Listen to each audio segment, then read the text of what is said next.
So you mentioned something that I wanted to relate back to our house that I picked up on. I think it's important to just repeat and share with people that you should be prepared to live with your choices for a long time. You can't tell inside, but my windows are actually green. They're the color green. I tried to make them as energy efficient and sustainable as we could within the choice constraints we had, but they're the color green on the outside. And originally, I had seen all these cool. We're in New England. You may not have them as much in Georgia, but we had these really cool black windows on the outside, and they didn't have them, or they didn't. Maybe those were all custom at the time. They're so cool, and now they're more readily available. But I couldn't get that, and someone said, "How about green?" And I thought, "Oh, that sounds really cool." So once you make that choice, you are stuck with it, because then when you go to replace the next window, then you have to stick with that, because you what you don't want to be doing, obviously, is, I mean, this is sort of common sense, but you don't want to replace half your windows, pick something different, and then how wasteful is that and how expensive for you? Make a different design direction decision and then have to replace everything when those materials are still durable and lasting, and you want to No, sort of think absolutely. if you can.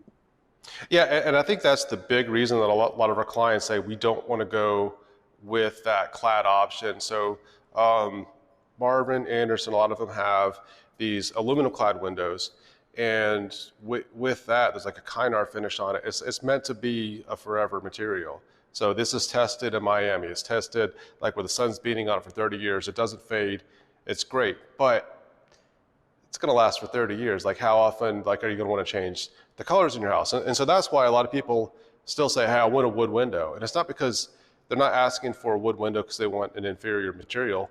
And again, I mean, wood is good, but it's not the best option out there, or a shot built window. They just want that option to be able to change the color every 10 years. So our, I guess, compromise for that is, like, I asked all the manufacturers we work with, and there are some of the composites, and there's some of the fiberglass. So this is like a Marvin Essential window, and also like Marvin Essential and Elevate are fiberglass. The fiberglass comes pre-finished to whatever color you want. But if you don't like that color anymore, you have that green window like that you're stuck with, you can go ahead and paint it. And it paints much better, paint sticks to it, just takes a little bit of sanding, and you don't necessarily have to take it to an auto body shop to get that finished or refinish on your window.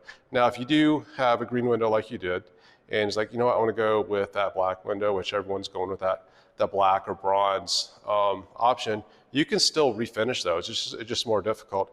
I would recommend having them professionally done. When I say professionally, like in a shop, like take the sashes out, put some foam up or something like that, and maybe take like to like an auto body shop or something like that, have them repowder coat it. And then that way, you don't have to worry about the paint peeling off. Because if you try to put a latex paint on top of that, it's going to come off. Some oil paints may be able to go on top of that. So you can refinish them. It's just more difficult. It's more costly. So try to go with something that is versatile and future-proof. And that's why I like some of these pre-finished materials that you don't have to paint, but if you want to paint, you can paint them. So think before you buy. And in our case, I actually still like it, so that's good. But I really like that you gave that advice, and it's good to hear that a lot of the materials, or some of the materials that aren't wood, are paintable, so that people can still have that flexibility. Thanks, Matt. There's a lot of great information here. I think that will really help people as they think about their windows, actually as they think about their whole home and their design and energy and health and comfort goals. I wish we'd had this conversation before I replaced my own windows, but I know this information will help a lot of other people out there, and certainly including our members. So thank you very much. Hey, not a problem. And the good news is we've talked to lots of different window manufacturers, so we have a full playlist, not only this video, if you want to make sure that you have all the questions answered regarding to like these windows, but also other windows in the past. We're going to have like 10 to 20 videos in that playlist, so make sure you hit that playlist over there, hit the like and subscribe button so you can get more great content just like this.